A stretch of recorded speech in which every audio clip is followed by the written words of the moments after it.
Cave Creatures, what up? Derek here with Daniel, doing a little drinking tonight. It's gonna get a little sloppy. Cheers. Me and Daniel, we go way back. We go back to what was it, about 2007 or so. We met through one of our mutual best friends, Josh Frazier. Yeah, I wish you could have introduced us. That would have been awesome. Yeah, here's to But yeah, we Josh. met. Yeah, cheers, cheers.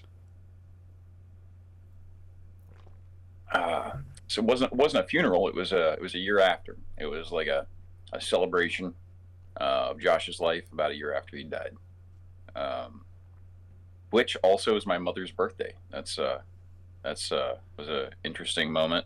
Um, Wow. Okay. but yeah, man, yeah. Um, but great guy and really seems to have had some pretty cool friends. You know, Josh, I But we met. first started getting into like videography and stuff through skateboarding. Is the reason I first started picking up cameras and just making skate videos, making fucking pathetic sponsor me videos and shit like that. And Josh also had a camera, and then we started doing like, if you watch skate Jackass. videos, like Jackass type of stuff, was Yeah, all kind of derived from like skate culture stuff. Like if you went back and watched old skate videos and stuff, that was always a part of like, the filler, the behind the scenes, the kind of professional skateboarders living punk rock lifestyles on the road, doing demos and tours throughout the world and shit like that. So we just started doing shit like that.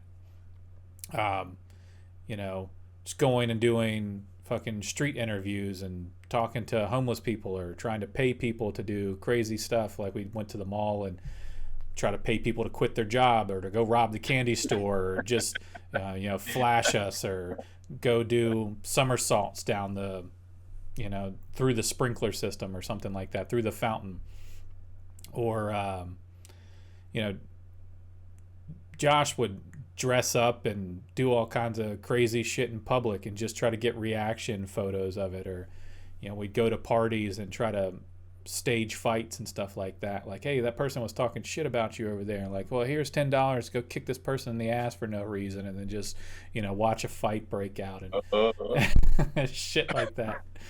bum Um, fights, suburban style. yeah, I got a boxing video where he boxed one of our friends' stepdads, and um, it got real. It got really dramatic. Just all kinds of crazy shit we used to get into, and um, once Josh got deployed and stuff, we'd write letters and everything, and we always talked about making films and stuff once he got back. So that was always something that was supposed to happen. So every time we get together and we make a little bit of movie magic, it feels like a little part of Josh is there for me. So it's always special. So cheers to Josh again.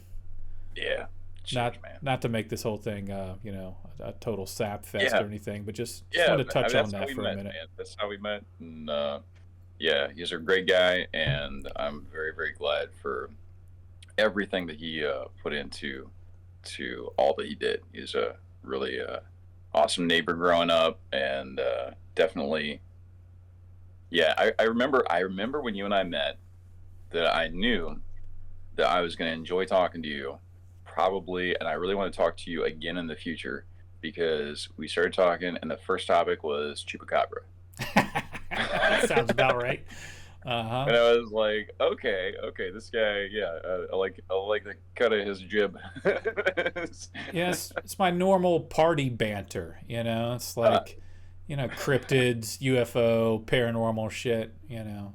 Break the ice type of refreshing. conversation. Yeah. Uh, Definitely better than the weather. That was good. Right. Nobody gives a fuck about what you do for a living or any of that shit. What do you Uh, think about interdimensional travel? but yeah, yeah. Have you tried DMT? Like that's the You've been in one state of Joe consciousness Rogan. your whole life? Joe Rogan party starters, party conversation starters.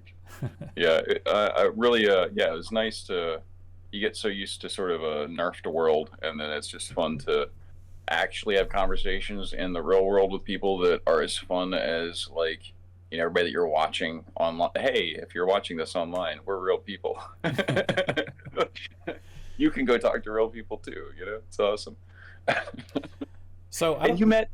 you met our the guy doing our music like in the real world too, right? Met everybody that's on this for the most part, you know. Um, Other than like a few like casting call type things, Right. um, yeah, a lot of the people connected to this came into it from shared interest that was like and locale. Like it's kind of nice that like I know you're not right in the area, and Conrad has moved a little bit away.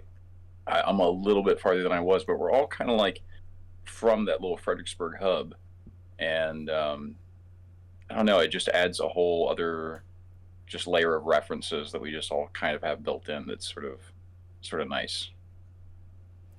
Yeah, that was definitely a theme of the last video. You don't really get that so much these days. Everything's kind of built up in this facade of social media and fake bullshit that people exist in these days, where people don't really have genuine conversations anymore, and they just kind of argue with each other, and whatever the fuck it is that they're doing in 2021. I'm kind of tuned out. But I don't really know how we transitioned from how we met to working together. That that period of time is a You little know, bit hazy for me. Chupacabra started it, and then we were talking about movies and how we both liked movie stuff, and I did like moulage and stuff when I would do battlefield training with medical stuff with the army, Okay. and you were talking about horror movie stuff, and I was telling you how I like doing that, and then you guys had this 48-hour film festival coming up at some point, Yeah. so that it like I don't know when that was in relation to that event, but it was within the next year. Yeah. So that It might was have been within a couple months. 2009 at some point that we did Dead Body Okay. Lottery. So yeah, it Wow. wasn't Okay. too far of a gap there. Okay, so that makes sense. And then so Daniel did the makeup and the blood, the bruising, and all that stuff for Dead Body Lottery, which You played a couldn't part just in. go to a store. You couldn't just go to Amazon and get like next day gallon of blood. You had to like get some corn syrup, some chocolate syrup, like mix things together, a little red food coloring. Like, yeah, it was different. It was really fun. That was a fun one. I mean, 48-hour film project. It's not really something I ever desire to do again, but it was a lot of fun for that period of time. Um, yeah, and that helped us, bring home the best special effects award, which, as Joe mentioned in the visual effects video, that that was really what we were going for. So, He set the whole house on fire in that one. yeah, That was blew up amazing. the house, got ghosts jumping out of the mirrors, and throwing dead bodies in trash cans and all kinds of shit. That It's was a nice to fun be able film. to add to the practicals and then have the digital together and really like I don't know. I love what you can do with digital, and I really love seeing things that are practical too. And when you can blend the two and you don't know where one stops and the other starts, that's the kind of movie magic that I just really love. Yeah, absolutely. I mean, gotta pay some respect to the practical effects that really put horror movies on the map in terms of a different type of art form. Hmm. Throughout the '80s and stuff. So you know, everybody in our generation has an admiration for horror through those types of gags and stuff like that. Um, and that was really the crux of Succubi Scry, was the blending of the digital effects, the succubi living in the other dimension that was all visual effects through the portal and particle effects and stuff that Joe created, and then you know the practical effect of the gelatin heart and stuff that you had created, and then the the pool of blood that it lived in, and the foam that it was set into, and um, And Hey, then let's hear it for Connor too, like who like totally was fine with getting just covered in blood and like putting on the dirty, the shirt with the hole in it that we just used on the prosthetic chest, and like he was just game for it. So that was like, yeah, yeah, yeah, that was big fun. ups. Here's to Connor. Yeah, yeah, and to you for not being so frustrated when the blood exploded all over your bedroom. Yeah, I was just looking at some of those behind the scene photos the other day of my expression, just like Thank hope God for hope. that tarp, right? Yeah, the tarp and the painter's drape and Oh God. yeah, most of it came out, but some of it's still there. I still tell myself, well, we'll replace the carpet one day, but I still have some admiration for that little stain. It reminds me of good times. Nice, nice. You said I want lots of blood. I was like, yes, all right, let's do it. I wish I could get an air cannon, but I think it did the trick, and even with the amount of blood that we had, we still added some digital blood. When we oh, have the over the shoulder from over the shoulder of Connor looking at Jessica as she's fisting his chest, you can see a little squirt that comes out, and that's digital. And then okay, hiding some of the prosthetic foam and stuff that was around the the hole that housed the heart. We kind of painted some of the shirt, kind of used a cloning technique to fill that in. So it was a blend of digital and practical, all coming together to kind of sell those couple shot sequences there. yeah, and the sound of it too. Like you can like hear the punching in, you hear the Oh yeah, crunch. Like, I mean, just those the yeah, yeah, yeah. A lot of things came together to make that work, and that was really the whole thing about it. Like this is what we're offering to the world: this fusion of visual effects, practical effects, Conrad's audio effects. So everything else around it was like, what can we do to set a simple stage, two actors, one scene, tell a simple story, 4.5 minutes, and insert some gory elements of visual and practical effects. So we pulled it off pretty successfully as far as I'm concerned.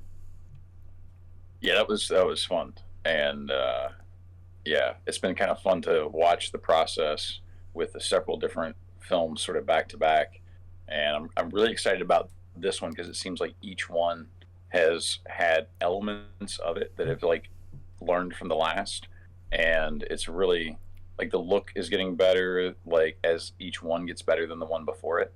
It gets a little bit crisper, and then that last cut that you put out of like kind of the super hits of I guess our reel for the last Oh yeah, uh, the last demo. Yeah, yeah, it's like the editing's getting like just so much crisper, and like it's really cool to watch the process of coming into this of, hey, we're new, we're figuring this out, and we're going to level up on this element on this project. And then on the next project, you bring that with you and then say, okay, and on this one, we're going to pick this element and this element to level up on. And it's just been consistent. And it's been fun. It's been a challenge for me because, like, every time it's been something that I have not done all of before. It's like something that just pushes me just a little past what I'm comfortable with, and that's great. It's like it's a little scary, but it really makes it rewarding when you pull it off. yeah, man. I mean, it's really been a big transition, and from Succubi Scry, and then we did that workshop film, We're All Dead, and in Yep. between there, like, kind of as we were wrapping Succubi Scry, we were just having some conversations about your interest in being on camera, and I didn't really, we never discussed that before. So we were like, oh yeah, well, we had this idea that Joe was putting together this short workshop film, We're All Dead, where we were experimenting with some different tools, um, and you played a great role. Um, It was yeah, fun. you get your eye ripped out, and blew me away. Um, and then um, starred in the next short we did, the quarantine short with Third Yeah. Wave, um, and that went really well. I mean, we had 35 festival selections and picked up 10 awards along the way. For a year it seemed like a total scratch, you know. The original story that we had going into the year was totally, Wow. shelved. It does feel like now we are starting to tell not the same story, but like sort of the vibe of what wanted to be told, what you wanted to tell then, but we just couldn't because the way that the whole world shut down for a while, you know. Yeah, Um, and to me it's still the story that we were going into last year, the pyramid scheme concept, still lives within the same world of what we're doing here with bailout. So, you know, assuming things continue to go well, continue to build in a positive direction, I think there is a lot of um, elements that we can draw on to expand this world and, build upon it. Whereas, like, Succubi Scry was kind of just something to do, very basic, kind of showcase what it is we're doing as we pivot from kind of a service oriented company to just a creative, narrative focused outlet. But now, want to continue growing with our storytelling and our visual outputs. So I would still like to bring that back into the fold. But, one thing at a time.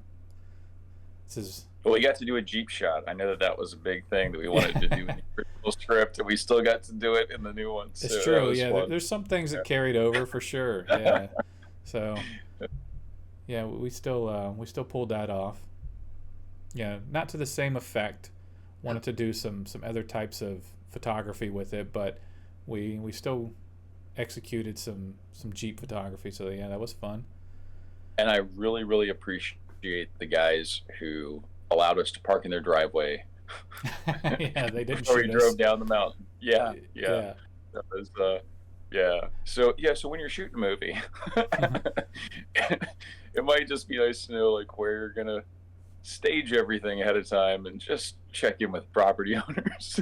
just just in case. You're just on the edge of the driveway, it's no problem. But when they're pulling in at the same time, it can be a little awkward when you're sitting there with your fake guns in the car ready to go to a break-in. Oh shit. Yeah. I mean, we had police on retainer. They were right around the Yes, bend, that's so very true. Yeah, yeah. Still, yeah. It was, but good times, good times to be very friendly, very friendly. yeah.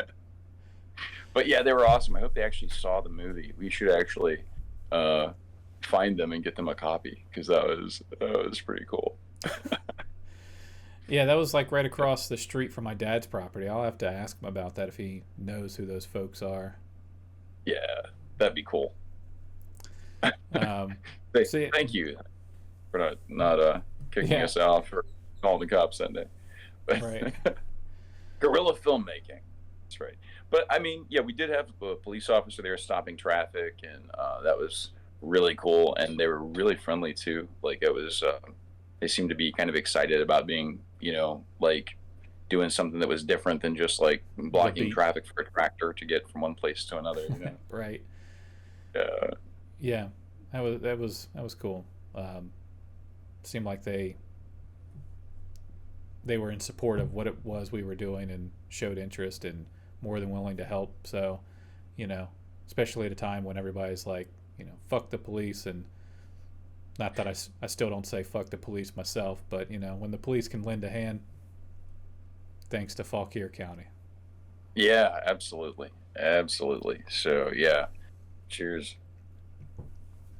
Yeah, they really came in handy. They were great, and I love even there was one person that rushed around to stop traffic, and if we had been coming down the road when they did that, that would have been pretty dangerous. And so, guys, hey, when the police are stopping traffic, there's probably a reason. It might be because people are just trying to make some cool shit. So like give them a break. Maybe it's something awesome. You know. Yeah, and I was just gonna totally guerrilla that whole shot. It was only gonna take a take or two.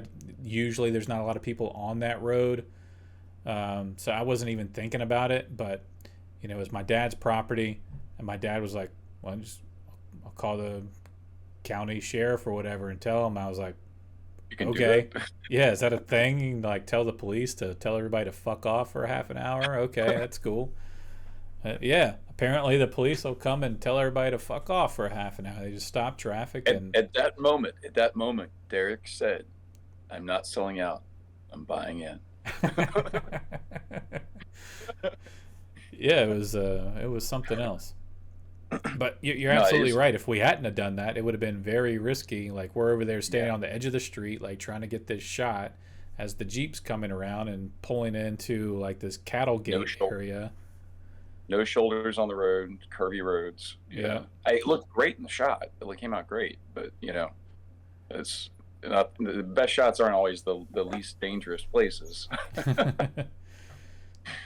So yeah, that came together really well, and this is kind of shaping up to be like even a bit more of a stretch. I mean, you're not only handling like the practical Yeah, effects, but you're also, well, practical effects and on screen, which you did for Third Wave, but also like doing your own costuming and portraying the Bale character as well as another character on screen.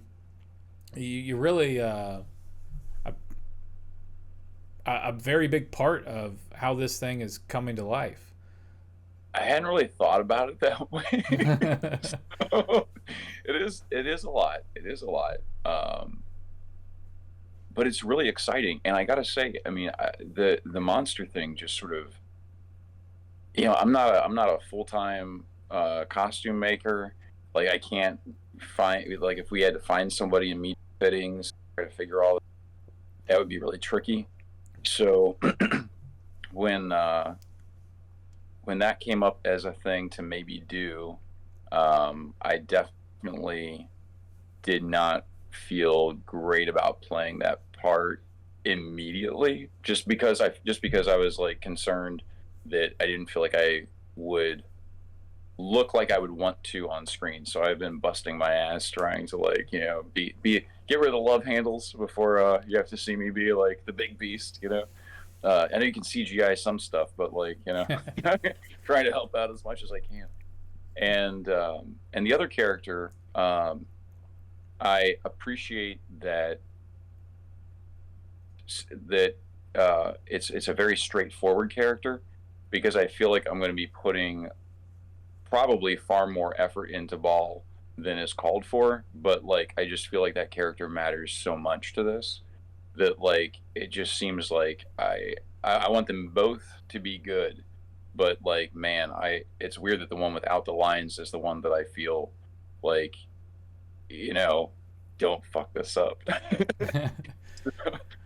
There's a lot more pieces going into it, though. I mean, yeah, Yeah, rehearsing the lines, not to detract from, that aspect of the art. Like there's just a lot of different pieces of art that you're bringing together to bring the character to life from, yeah, you know, the manufacturing of the satyr style legs and, the makeup and the masking and the latexing and the wardrobing with the fur and and then the physical transformation. Initially, it was a role that I had intended to cast. We hadn't even we had started off the discussion with, how can you help with those things on somebody else? yeah. And then you brought forward the idea, well, it would just be easier if I just brought the character to life myself. Um, Yeah, you don't. It's like I was already cast as the other guy, and it's like, well, but there's a mask with this one. You're not gonna see. You're not gonna know who I am. Like Andy Circus style.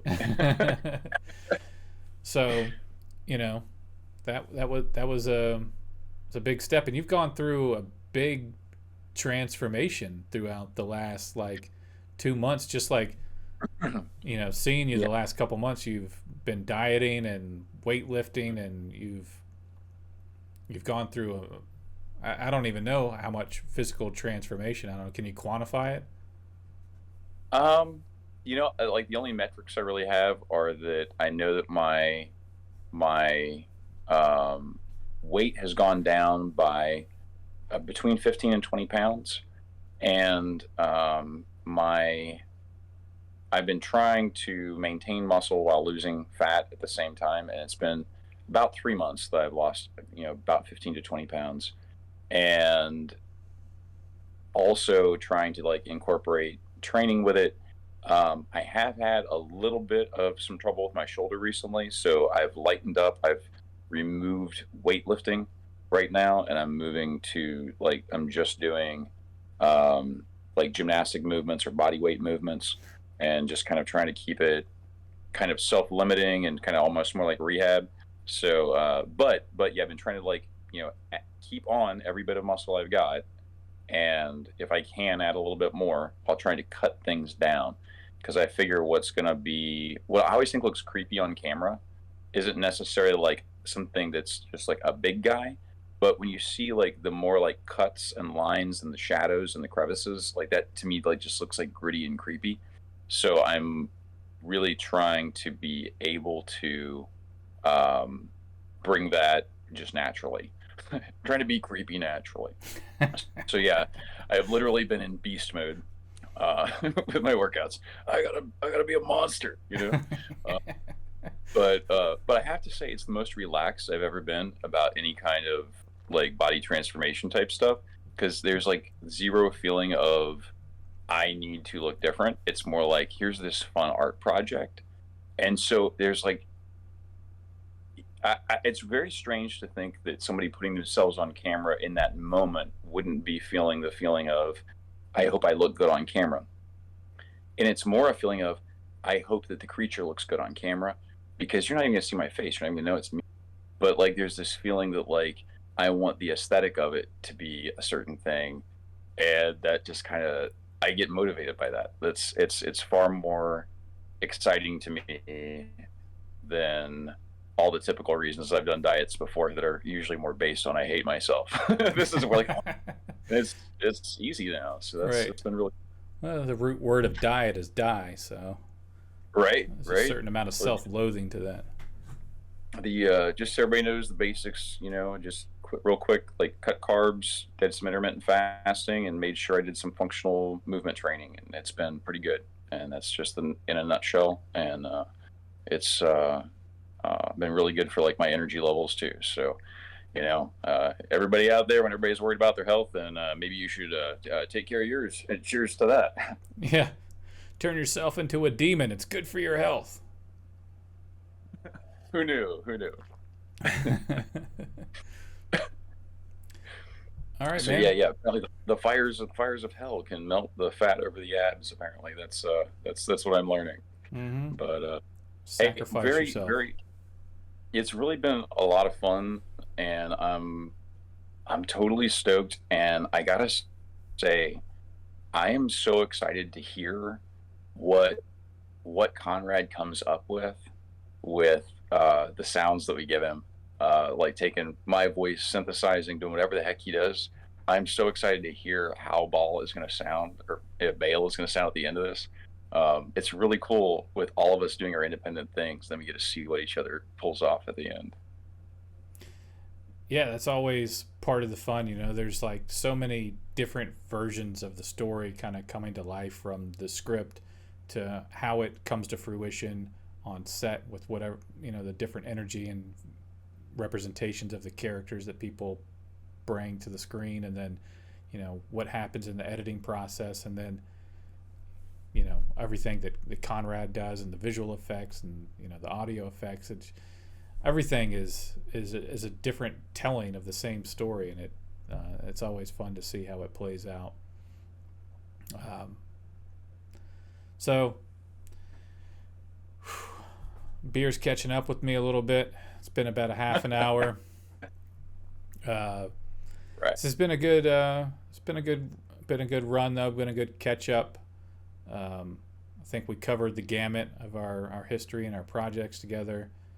Um, so here's to the next best thing. Bail out. Bail out. Cheers. Bail out. All right. Peace. Peace.